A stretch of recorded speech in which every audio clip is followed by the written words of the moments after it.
This is by far the weirdest experience I've ever had. When I was 6 years old, I had a neighborhood friend named Trevor who was way older than me, like 6 years older. I always thought of him like an older brother I had never had. My sister was about his age, but she always thought he was weird, so she never hung out with him. In fact, I realized no one in the neighborhood really liked to be around him, but for some reason, I did. Maybe it was because I felt bad for him that he had no friends, or just for the fact that he treated me so nicely, like his little sister. I would always tell him, "You're like the brother I wish I had," and he'd reply, "We're more than that." At first, I thought he meant best friends, but it turns out he thought it meant something more. About a year later, my sister and I moved out with my mom to my grandparents' home because my parents were struggling with their marriage and needed to take a break. That break lasted about 2 whole years, until my parents decided that things were finally okay between them and we moved back into my old house. When I returned, most of the kids in the neighborhood were gone, but there was one familiar face I recognized: Trevor. I remember being so excited to see him, and I ran to hug him, but he placed his hand in front of himself as if to halt me. I stopped and felt confused. I thought maybe he didn't recognize me because I was now 10 years old, taller, and my hair was much longer. I began telling him it was me, and I was back, and that I missed him so much. He looked at me with anger plastered on his face and said something like, "Why did you leave me? I don't know if things could ever be the same again." I tried explaining to him what had happened, but he would interrupt me with, "You're a bad liar. I know you ran off with someone else." I was even more confused and promised him that I didn't. At the time, I never thought anything weird about it because I was so young and just really wanted my friend back. He wouldn't talk to me for a few days until he finally forgave me. From then on, we continued our adventures and played together like old times, but there were some things that did change. Trevor was now a freshman in high school, and he would always bring up stuff he learned in his health class, like the male and female anatomy. He would show me pictures of a penis and vagina that was from his textbook, and would teach me about them. I kind of knew what they were, but had no idea what a penis looked like, and no offense, man, but I thought it was the most disgusting thing I'd ever seen. I would tell him that I didn't want to see these pictures anymore, but he kept saying that I needed to learn for later on. Later, he would begin telling me about how sexual intercourse was done. I was really annoyed and let him know that by raising my voice at him. He finally stopped schooling me, and things went back to normal. Fast forward 2 years, I was 12 years old and now in 6th grade. I felt so mature and like a woman now that I had hit puberty. I made a lot of new friends, but they were just school friends. I would always come home to see Trevor, who was now 17. I was beginning to notice how strange he was when he kept wanting to play house with me. I didn't want to because I felt too mature to play childish games anymore, but he would always beg me and beg me to play one last time, so I gave in. He asked me straight out if I had started my menstrual cycle yet, and since we knew each other for so long and I was comfortable with him, I told him yes. He would continue to ask me strange questions about if I had pubic hair and what size bra I wore. I would just fake laugh it off and tell him that he was being too nosy. So we were about to play house when he decided to change things up by pretending that we were a couple about to get married. He made us dress up in formal attire and literally did everything that happened at a wedding. He even had fake rings to go along with it and sealed our marriage with a peck on the cheek. And whenever I tried to take the ring off, he would get mad and tell me that it was a gift and that it would be rude for me not to wear it every day. Whenever I was around him, I kept the ring on, but I would take it off whenever I wasn't. Months went by, and I continued to notice how much weirder Trevor was, and I especially noticed how much more sexual he had become. I even had to ask him to leave my 13th birthday party because of how sexual he was acting with my other friends. Plus, he would constantly tell me that I was his wife and we had rings to prove it. I would tell them that it was a sign of our friendship, but he would only get irritated by that. Months later, I came home from school and was surprised to discover a bouquet of flowers and a card on top of my dresser. In the card read something like, "Happy anniversary. Can't believe it's been a year already. Yours truly, Trevor." I was so annoyed that he still played out the "we were married" fantasy. I was mad at my parents for letting him into my room without my permission too. My parents told me though that they had never let him into my room. In fact, they had never even saw him. I was creeped out from this point on. I would try my best to avoid Trevor and tell him that I had a lot of homework. When we did hang out, he would make me feel very uncomfortable with his sexual comments, and he would always try to make me feel guilty for not getting him an anniversary gift. You know, we never really finished our wedding yet. We still have our honeymoon left.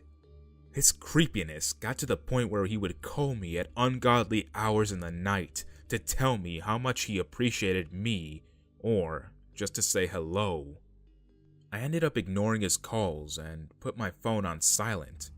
Once I did that, he would literally show up at my bedroom window and tap on it until I would wake up. My sister would sometimes hear him and would tell him to go away, and that if he didn't, she would call the cops. He stopped coming, or at least I thought he did. I would start to notice things in my room, not the way they were before. For example, my bed covers would be messed up when I knew in fact that I had made my bed before I left for school. Decorations in my room would be placed in different locations or would vanish. I blame my sister for those things, but she swore that it wasn't her. Things got even stranger with Trevor, and I no longer enjoyed his presence. But one day, everything changed and I never saw him again. It was like he vanished. Almost like one day he was a creep and the next he was gone. I asked my parents if they knew where he had gone, and they said that he had left to go live with his uncle or something in Illinois. I was so relieved to know that he was out of my life. As the years passed, I graduated from high school, and I never saw Trevor. I would sometimes see his mom outside, but she never would make eye contact with me. In fact, I noticed that she looked kind of nervous when she saw me. I never really knew Trevor's mom. She was always in her room when I would go over to their house. I could barely get a full sentence out to her. Trevor always said she was super shy. I visited home for summer after finishing my first year of college. I was extremely happy to be home in my old room, which was basically a guest room now that I was gone. I was going through old stuff of mine my mom had packed in boxes when I noticed the ring that Trevor had given me. I picked it up and showed it to my mom, telling her about the odd time Trevor made me marry him, and how weird it was that he left without saying goodbye, even though he had been mad at me for leaving all those years ago. He was such a hypocrite, I said. When I mentioned him, the look of concern was apparent on her face. I asked her what was wrong, and that was when she told me the truth about what happened to Trevor. Apparently, while we were all asleep, my father woke up to some noise. He waved it off as my sister or me just using the restroom or something and tried going back to sleep. Then he began hearing different noises. He said it sounded like someone was crying. He thought it was one of us having a nightmare and got up to check on us. He went to check on my sister when he noticed the sound was coming from my bedroom. He was using his cell phone as light, and when he was close enough to see into my whole room, what he saw shocked and angered him. There, in all his naked glory, was Trevor, staring down at me as I slept. Those weren't cries my dad had heard. They were moans from Trevor masturbating. My dad said, "What the fuck?" and began marching closer to my room, but Trevor heard him and ran out of there. By this time, my mom was awake because she wanted to know what was going on. My dad told her to stay inside while he went to Trevor's house to beat the shit out of him. Of course, he didn't. His mom begged for him not to and said that it wasn't his fault and that he had a mental illness. Apparently, Trevor kept repeating that him and I were married and that he was just trying to consummate our marriage. That really sickened and pissed off my dad. My dad threatened him by saying if he ever saw his face again, he would kill him.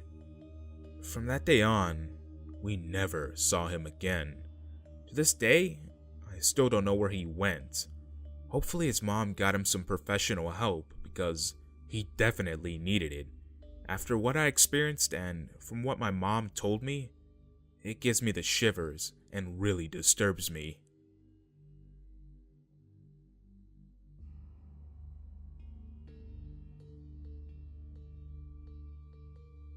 I'm a woman, and I had a male best friend in high school and college. We'll call him Doug. We lived together in and after college, but were never romantically involved at all. Very much a sibling kind of relationship. One day a year, or two, out of college, we were out at a bar with some friends and we ran into Meredith, who had been roommates with a friend of mine freshman year. We had a ton of fun hanging out that night, and after, we started inviting her out with us more often. She lived nearby, and suddenly, she was hanging out at our apartment a couple nights a week, showing up with baked goods all the time, generally being a great friend. We went on road trips, we binge-watched TV, we texted all day long. I would probably have described her after a couple of months of this as my closest female friend.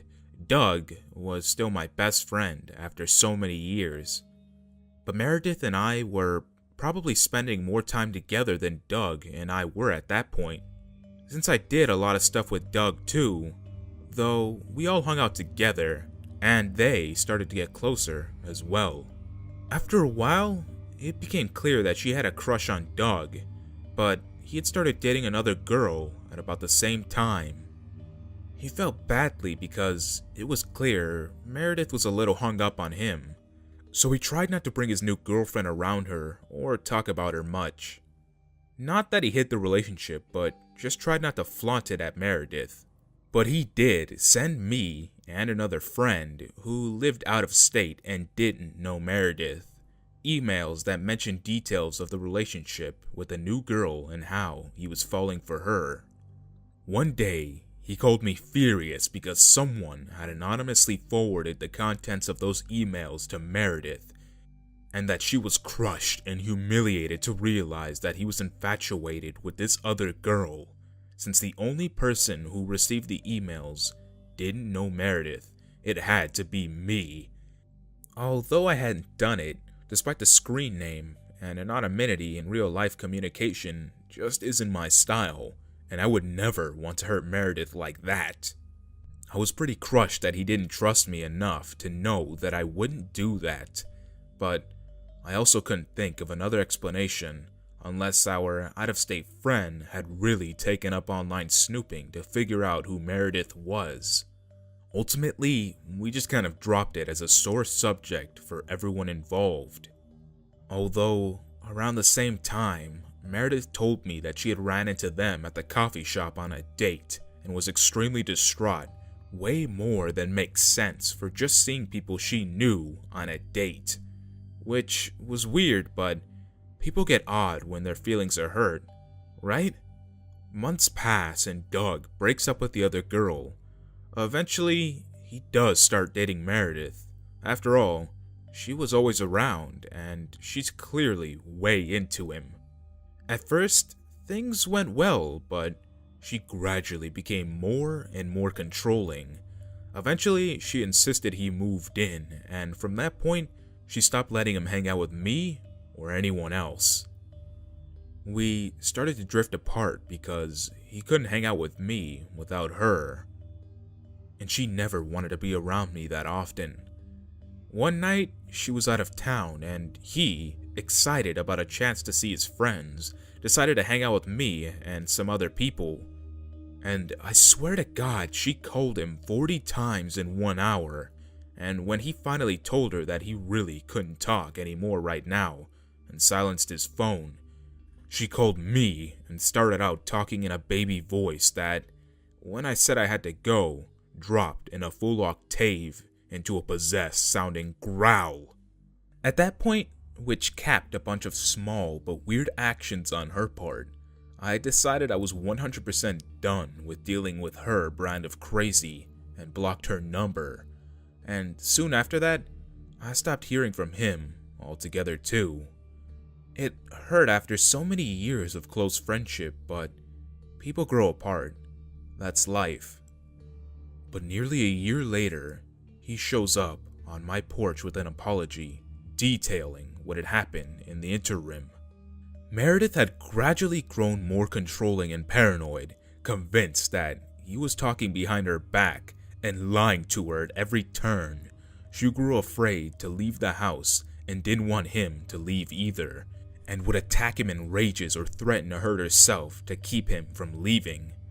One day, they had a particularly big argument, and she got very drunk and confessed that she knew everything he did.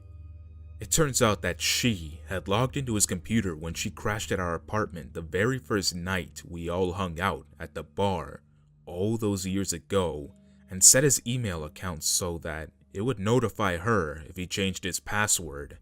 From that point on, she had gradually gotten access to his credit card and bank accounts, his social media accounts, and his cell phone account. She would literally follow him around town, even before they were dating, via pending charges. And of course, the anonymous email she had supposedly received had been an excuse to confront him about something that she had directly received from his email account.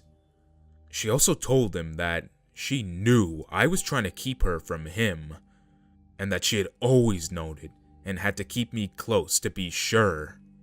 This girl groomed me for 7 to 8 months, pretending to be my friend, going on vacations with me, giving me gifts, and sharing confidences, while secretly viewing me as some kind of arch enemy the whole time, just to get close to Doug.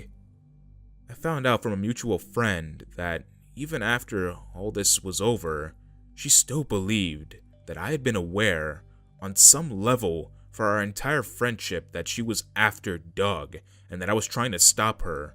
In her mind, all of the time we spent together was some kind of elaborate, one-upmanship scheme, or a game of strategy between acknowledged enemies.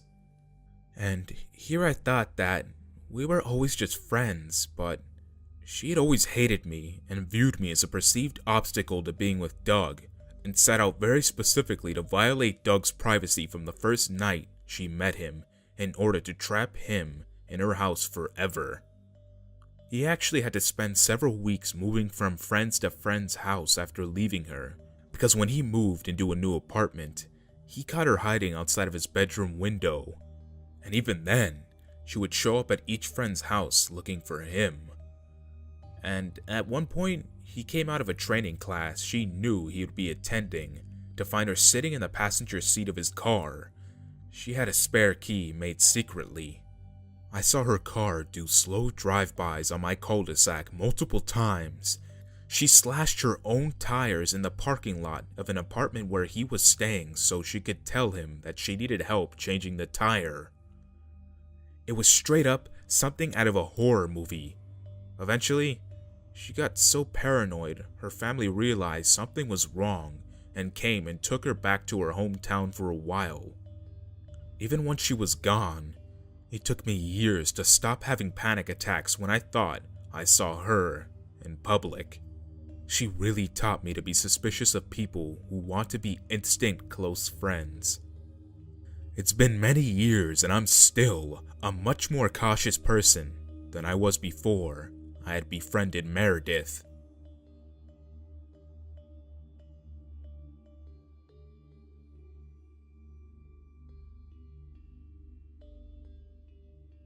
I want to share my story with you, though, fair warning, a lot happened and this is a little long.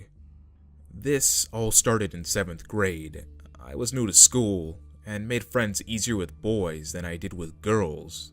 I'm a girl, by the way. Anyway, I had a lot of classes.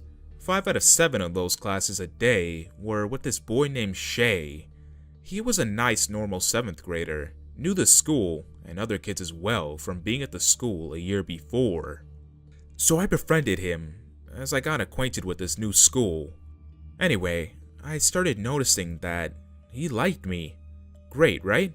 Preteen new girl is getting attention. It seemed cool at first.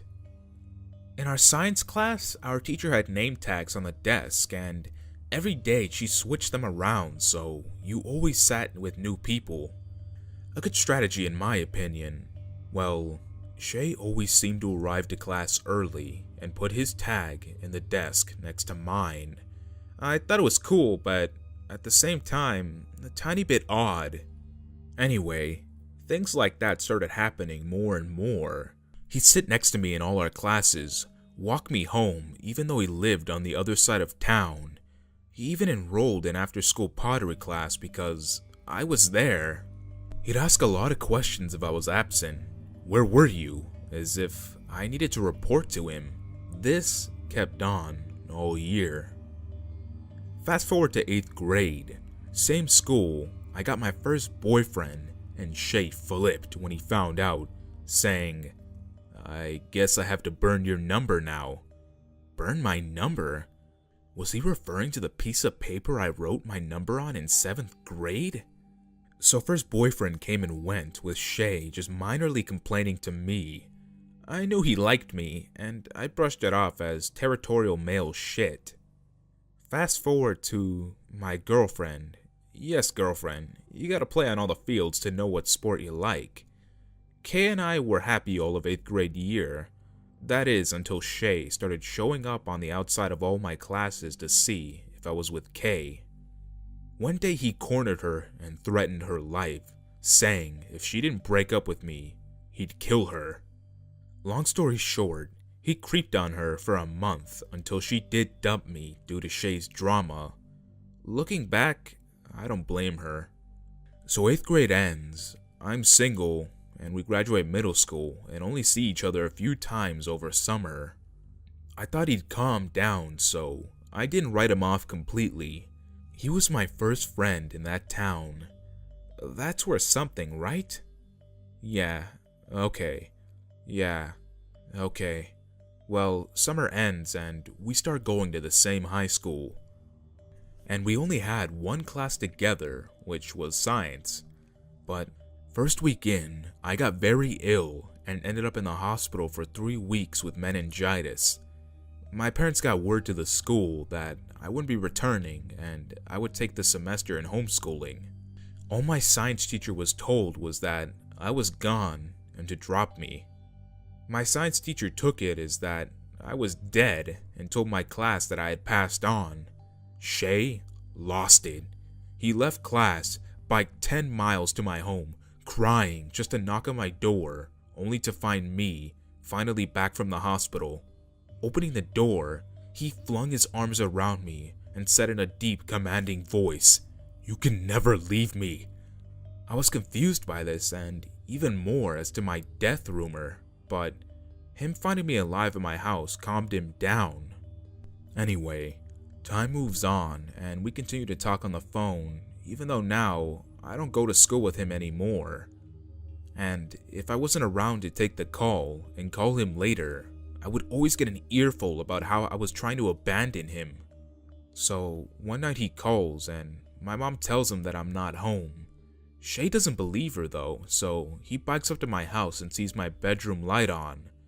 I honestly wasn't home, but I guess I left it on. Anyway, when I called him back later, he said this. "Oh, you weren't home, huh? Then why did I see your light on? Why are you lying to me? You make me so mad, I want to come up and slit your fucking throat." Red flags finally kicked in. He was watching my house now. Our complex has security, so I told the officer to watch my house and to tell me if he sees anything on the night patrol, and he agreed. Weeks pass, and I only really heard from Shay for him to apologize for that threat. He felt remorse. Good, right? He's withdrawing. Nope. I get a call later that night, and it was security. Security informed me that there was a man in the tree sprawled out like he was in his home. He says he'll talk to the guy, and that if it happened again, we should call the police. The next night, he was back. We call the cops, and they see Shay split off of the tree and book it. I give a statement, but there wasn't much I could do.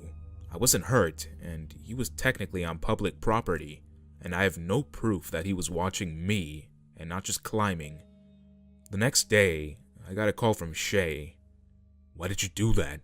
You know I'm your guardian angel. I was just out there protecting you."